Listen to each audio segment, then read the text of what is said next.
We have therefore both reached out to suppliers of medical products that Canada has long worked with around the world, as well as seen unprecedented efforts by Canadian industry to deliver ventilators that will be made in Canada. I can assure people that the approach is working. We are seeing production of ventilators in Canada begin. It will be still a few weeks before they are able to arrive, and in the meantime we continue to work to procure them from around the world. Opposition Leader. Mr. Speaker, on March 25th, the Finance Minister told the Senate that help for the energy sector was coming within, quote, hours or days and not weeks. It has now been 2.5 weeks since that date with no announcement. Reports are circulating that a proposal did in fact go to Cabinet, but that it was rejected. So is it the Prime Minister's position that there will in fact be no help for Canada's energy sector and the tens of thousands of Canadians that it employs? The Honourable Prime Minister. We recognize the triple challenges faced by workers in the energy sector right now that has been extraordinarily difficult for people in Alberta, Saskatchewan, and Newfoundland and Labrador. The low oil prices have long been a challenge. On top of that, the COVID crisis on economic terms has led to a lowering of demand for oil as people don't travel nearly as much as normal. And at the same time, the health crisis has let people into isolation and remaining to stay home, and families across the country are suffering from this, but particularly those in Alberta in the oil sector. That is why we moved quickly on 2 measures to help as many people as we could across the country: the Canada Emergency Response Benefit and the wage subsidy at 75%.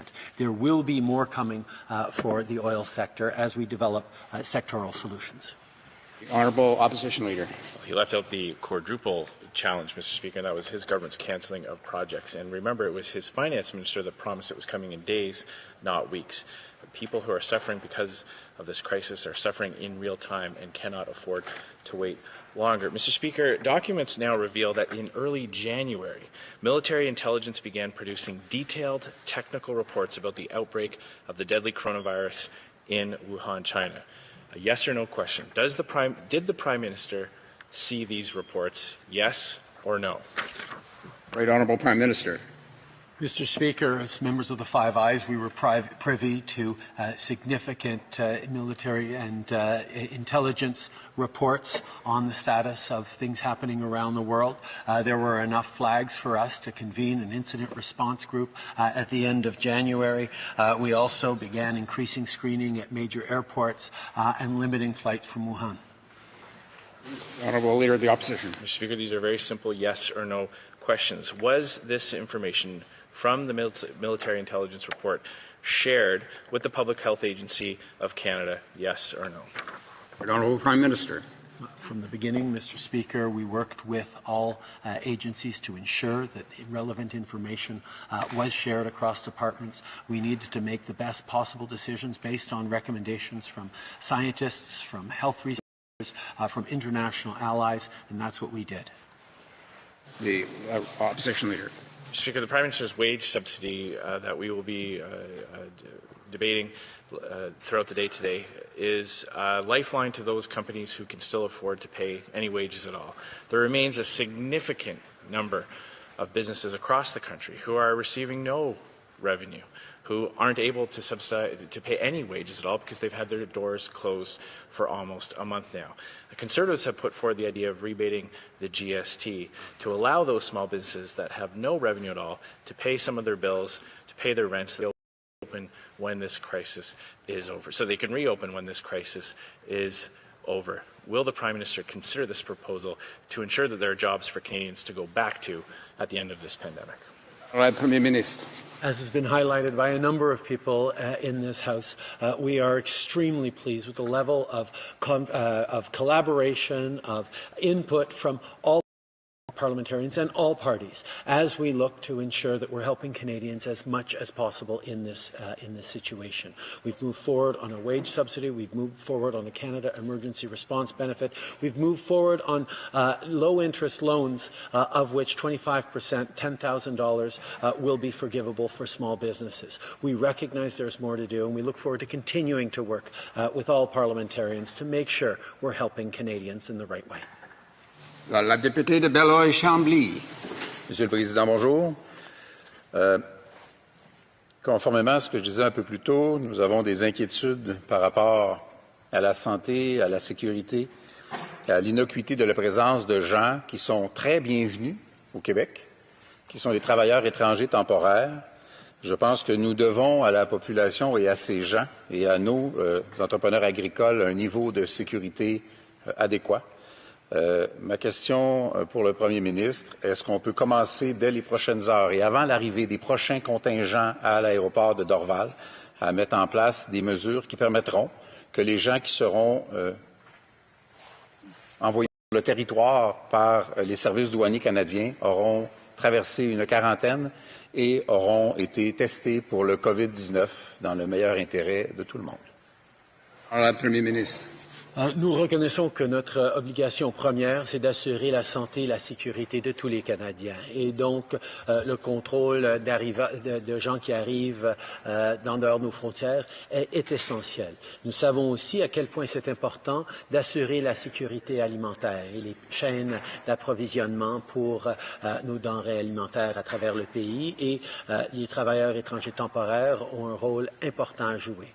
Mais nous avons amené des règles strictes par rapport à la quarantaine, que les travailleurs étrangers qui arrivent au Canada doivent être isolés pendant 14 jours de façon adéquate pour s'assurer qu'ils n'amènent pas la COVID-19 avec eux. Nous allons continuer de travailler avec tous les parlementaires et avec toutes les différentes autorités pour s'assurer que ces règles sont toujours suivies.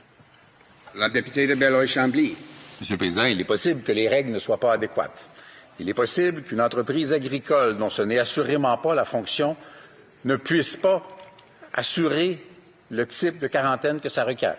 Il est possible que l'identification de symptômes ne soit pas aussi efficace sur une entreprise agricole que lorsque c'est soumis à la supervision d'experts de la santé publique.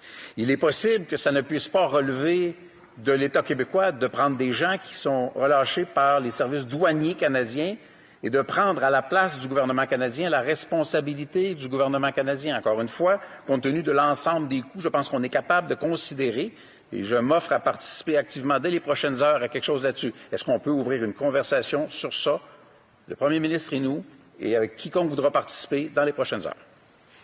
Très honorable Premier ministre.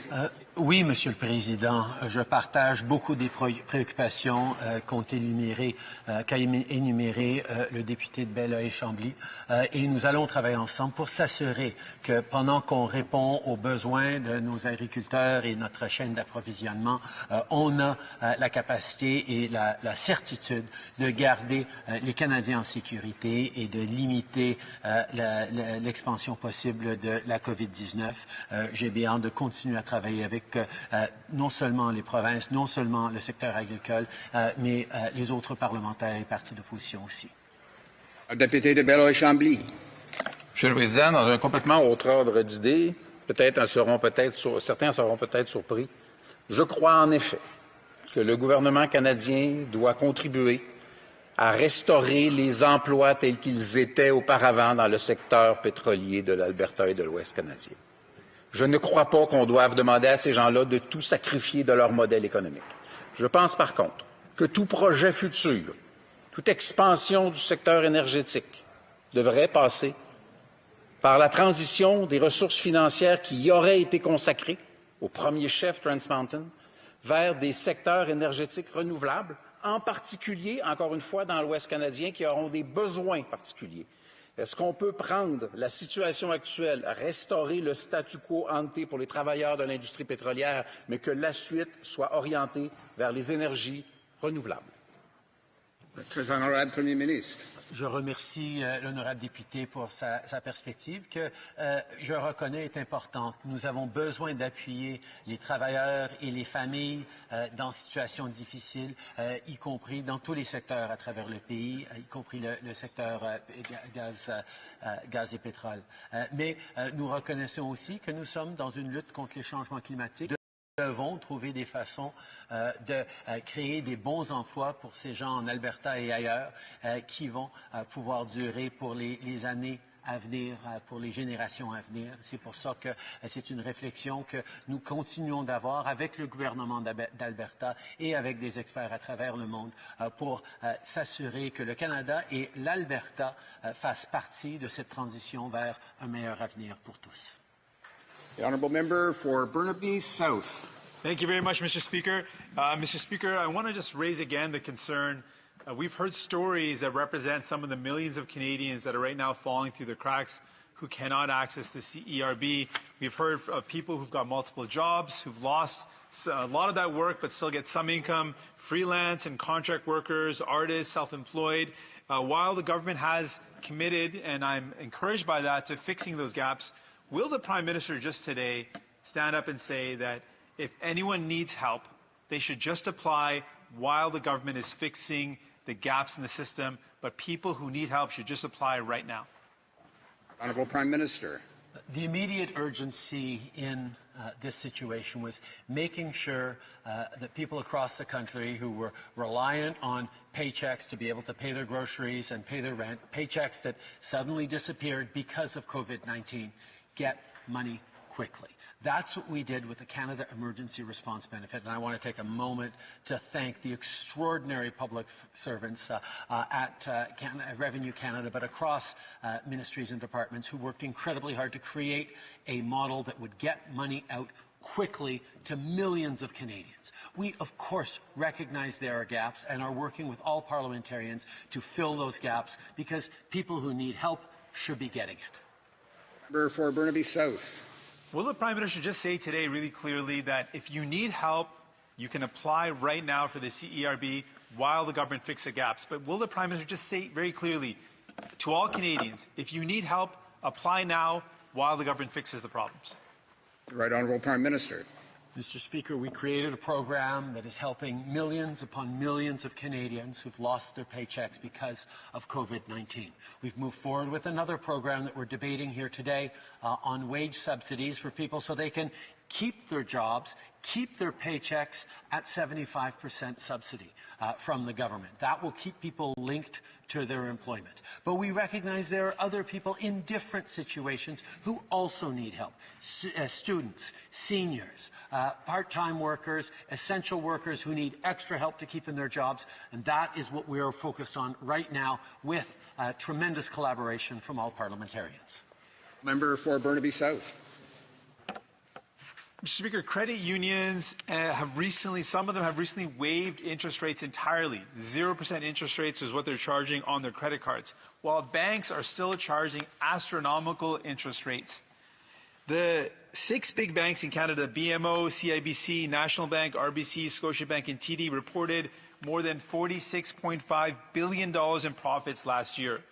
Will the government, will the Prime Minister, use the federal powers to force those banks to waive interest rates entirely during this crisis? Prime Minister. Mr. Speaker, the Minister of Finance has been closely engaged with the banks over these past weeks. We've seen strong movement by the banks in terms of helping people who are particularly hard hit financially because of COVID-19. They've agreed to help us administer the small business loan. We know that there is more that the banks can do, and we've been working with banks and credit unions to make sure that they do more to recognize that the way we support Canadians through this situation will ensure that we come out of this situation in the best possible shape, all of us. Member for Burnaby South. Thank you very much, Mr. Speaker.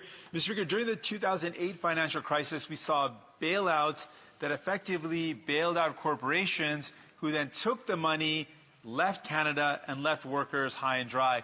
Workers lost their jobs while those companies, those corporations took billions of dollars from Canada.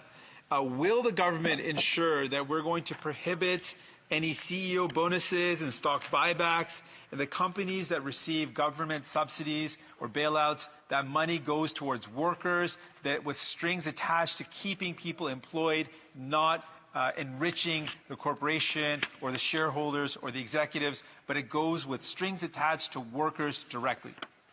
Honourable Prime Minister. Mr. Speaker, we recognize the challenges in crises past that had some of the impacts that the member opposite has talked about. That is why we made sure that the big measures we put forward are entirely focused on Canadians, on workers. The Canada Emergency Response Benefit helps people who've lost their job because of COVID-19.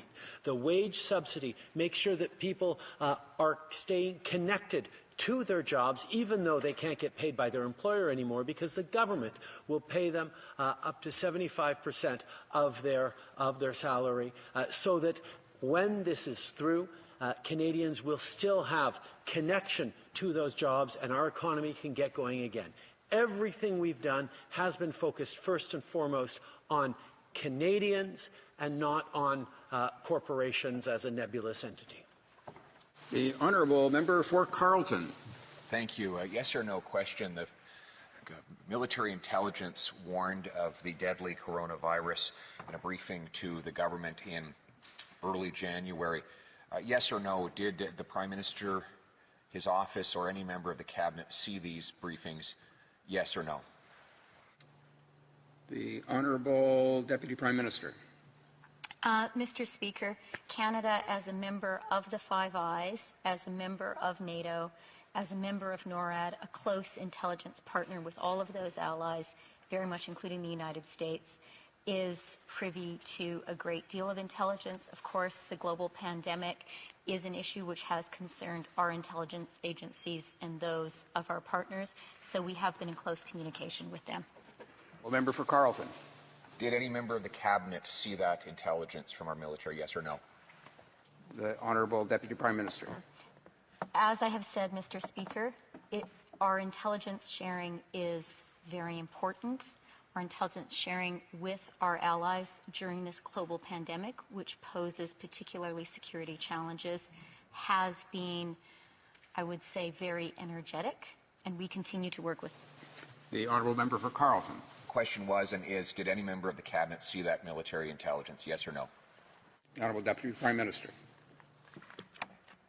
Mr. Speaker, part of the basis on which we are able to work closely with our partners, including when it comes to sharing intelligence, is sharing with Canadians only what we are able to do.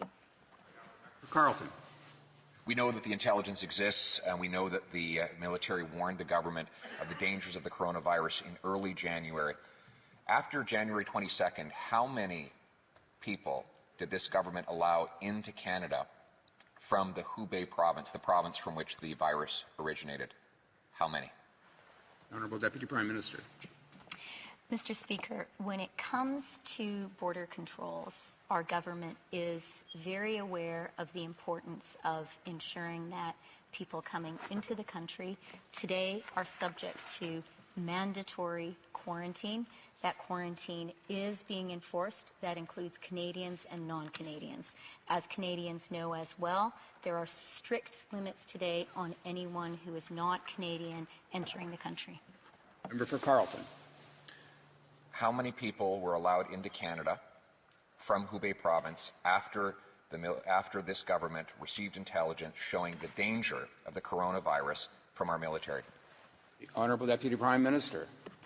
Mr. Speaker, we became aware that the coronavirus was indeed a threat and that there were a number of places around the world where we were receiving people who could have the contagion of the coronavirus. That is why at the border we were very clear about giving clear instructions about the need for self-isolation. The Honourable Member for Carleton. After the government received intelligence from our military about the dangers of the coronavirus in China, it allowed 2,000 people from the Hubei province, the most affected province, to come into Canada. Were these 2,000 people quarantined? Yes or no? The Honourable Deputy Prime Minister. Mr. Speaker, as I hope the member opposite knows, quarantine is a very specific legal term, and the measures of quarantine are currently in place. Prior to that obligatory quarantine being in place, incoming travelers, whether they were Canadian or not, were very clearly told to self-isolate. The Honourable Member for Carleton. Told to self-isolate but not required to self-isolate, and therefore this government allowed thousands of people into this country who came from the affected regions, even though there were briefings the government had explaining the danger of doing just that.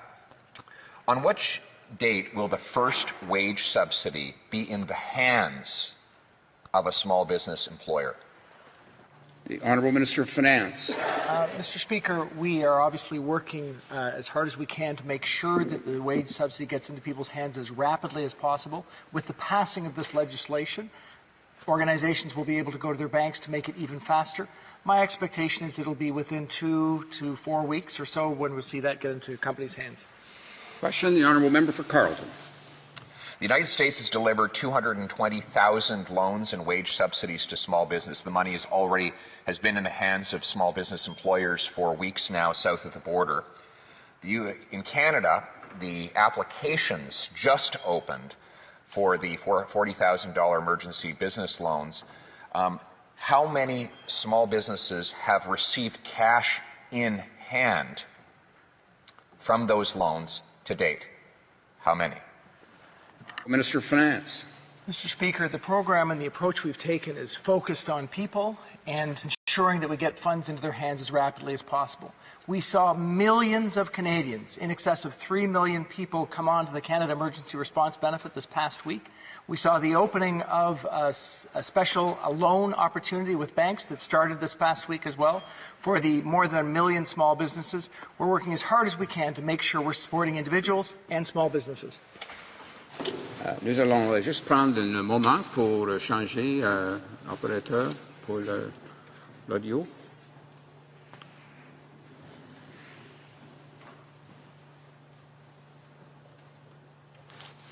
The Honourable Member for Central Okanagan, Similkameen Nicola. Thank you, Mr. Speaker. To the Minister of Employment, will expectant parents who are no longer now meet their necessary hours to access full parental leave benefits due to COVID layoffs, will they be granted any assistance to ensure they can access those benefits?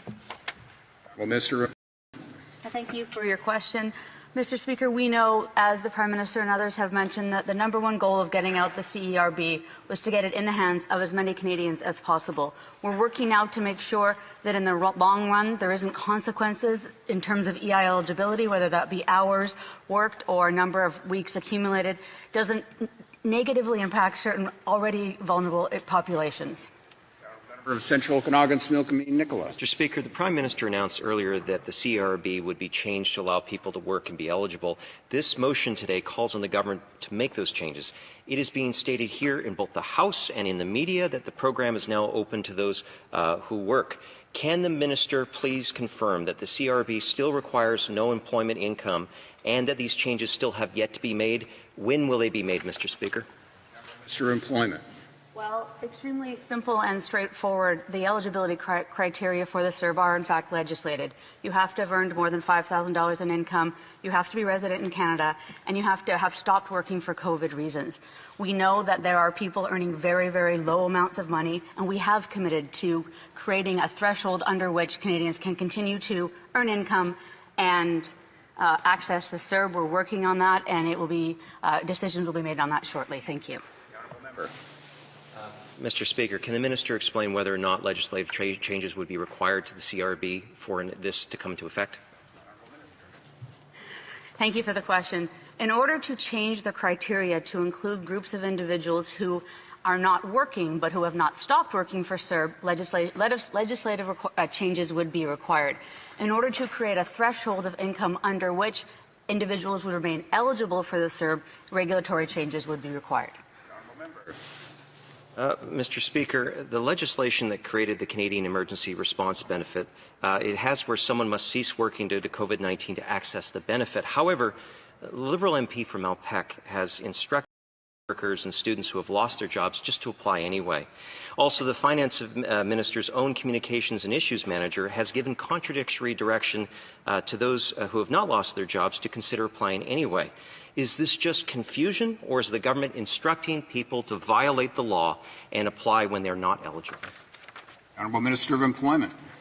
Mr. Speaker, a key cornerstone of this benefit is the quick way in which we can get it out, and we're relying very heavily on the honesty of Canadians to do that. There are integrity measures built into the front, namely the requirement for a social insurance number, and there are integrity measures built into the back. We are asking Canadians to honestly attest that they meet the eligibility criteria as I laid them out, and I would hope that no one is suggesting that Canadians do not honestly reply to these questions. Member. I do also hope that the government is suggesting that people follow the law. Mr. Speaker, can the minister confirm whether or not she has sought clarification as to when Parliament would have to be recalled for any legislation? We have members of Parliament that would like to know. The Honourable Minister of Employment. Thank you, Mr. Speaker. We do not know at this point if legislative amendments will be required, so I think it would be premature to even speculate when the House would have to resume, if at all. Member. Mr. Speaker, speculation. I asked the minister earlier about whether or not she would need to have legislative changes in order to be able to deliver what the Prime Minister said. She said that they would have to. Now, when we were last here, I asked the Minister of Employment if seasonal workers were included under the CRB. She said that they were. Now we know that they are not. Was she mistaken when she spoke, or that what the policy changed to exclude the seasonal workers, Mr. Speaker? Honourable Minister of Employment. I'll first clarify my last answer, Mr. Speaker. If you want to change the law so that somebody who is not working because of CERB, then you need a legislative change. If you want to create a threshold of income under which somebody can still qualify for CERB, you need a regulatory change. So it's not apparent, given the unanimous consent motion today, that we will have to make legislative changes. With respect to seasonal workers, I apologize for any confusion I may have created in the past, but we are looking at and we have committed in this House today to ensure that seasonal workers will indeed be covered. Thank you.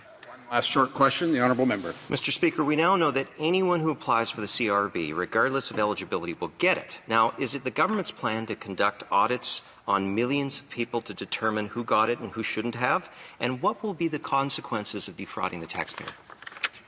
Mr. Speaker, I am very hopeful and confident in the integrity and truthfulness of Canadians in this time of crisis. We have, as I mentioned, built-in integrity measures at the front. At the back end, based on social insurance numbers, we can track if someone receives the benefit and also receives a T4. We can track if someone receives the benefit and gets a second payment accidentally. There will be a certain amount of integrity measures absolutely in the weeks, months, and year to come. But quite frankly, Mr. Speaker, I don't think that there are Canadians out there in this time of need spending a lot of time trying to defraud the government. L'honorable député de Montmagny, Kamouraska, Rivière-du-Loup. Monsieur le Président, merci. J'ai l'immense privilège d'être ici aujourd'hui pour défendre les gens de ma région, de Montmagny-Lillet, Kamouraska, Rivière-du-Loup, mais aussi tous les entrepreneurs du Québec. Étant moi-même un entrepreneur, je comprends leurs réalités et leurs inquiétudes. Les enjeux auxquels les créateurs d'emplois font face aujourd'hui durant cette crise, ainsi que la nouvelle réalité à laquelle ils devront face après la crise, suscitent de nombreuses questions partout au Canada. Suite à mes échanges avec bon nombre d'entre eux, je suis en mesure aujourd'hui de questionner le gouvernement sur l'efficacité des mesures. J'aimerais remercier, si vous me le permettez, mes employés, puis l'employé, je pense, de tout l'ensemble des parlementaires ici qui ont fait un travail absolument extraordinaire dans les dernières semaines pour aider les Canadiens à se démêler dans tout ça. Et là, maintenant, j'ai des questions et j'aimerais évidemment aussi remercier les gens qui sont sur la première ligne de service à travers tout le Canada et dans mon comté pour servir la population. Maintenant, Monsieur le Président, dans mon comté, j'ai plusieurs cas de gens qui se retrouvent inadmissibles à la PCU parce qu'ils ont un travail à temps partiel, des pompiers volontaires, des élus municipaux qui risquent de perdre leurs 2 000 $ par mois parce qu'ils gagnent 150 ou 200 $. Le Premier ministre s'est engagé lundi, le 6 avril, à corriger cette problématique en laissant flouer... Je ne sais pas comment répondre. Excusez-moi. Alors, le Premier ministre s'est engagé lundi, le 6 avril, à corriger cette problématique, laissant flouer l'idée de permettre aux gens de recevoir le PCU s'ils ont travaillé 10 heures par semaine. Est-ce le cas, oui ou non? La ministre de l'Emploi. Mr. Speaker, I can assure this House that we are committed to finding a threshold under which Canadians can continue to work and receive the CERB. We are working out those details now, and I am grateful for the input of all parliamentarians to this effort. I can assure the member as well that honoraria, such as that received by an emergency responder firefighter, will indeed be either exempt or not counted as employment income to a certain threshold. But again, we're working out those details. And once again, as was mentioned before, I appreciate how much feedback we've got on these measures. L'honorable député. Monsieur le Président, au niveau des travailleurs saisonniers, bien des travailleurs saisonniers arrivent à leur fin de chômage. Et bien qu'ils voudraient travailler, l'emploi qui les attend au printemps ne sera malheureusement pas disponible dû à la COVID-19 et ils n'ont pas été en mesure de travailler ou d'arrêter de travailler à cause de la COVID. Pouvez-vous nous dire si ces gens-là, comment ces gens-là devront survivre dans les prochaines semaines? Alors, la ministre de l'Emploi. Monsieur le Président, je peux assurer ma collègue que nous travaillons très, très fort pour assurer que les travailleurs saisonniers vont avoir accès à la PCU. C'est les détails qu'on confirme maintenant, mais on a pris cette décision. On va les inclure très prochainement.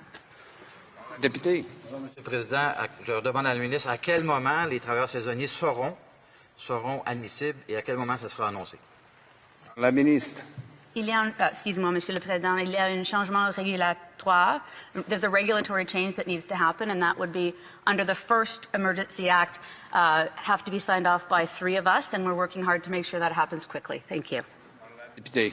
Au niveau de l'agriculture, Monsieur le Président, des producteurs laitiers sont obligés de vider leur lait dans les égouts parce que les restaurateurs et les institutions ne commandent plus parce qu'elles sont fermées pour la plupart.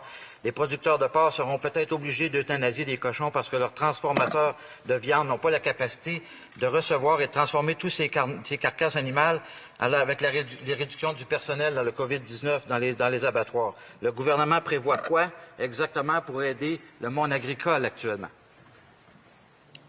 La ministre des Petites Entreprises. I want to thank the honourable member for that question. And the measures that we have put forward is to exactly help that entrepreneur, that business, that farmer, making sure that they have the adequate funding through the small business loan is one way in which they can get that bridge funding to help them through this very difficult period. And we're going to continue to make sure that we are working with those farmers and indeed with all enterprises in this country. L'honorable député. Au niveau des très petites entreprises, comment le gouvernement entend répondre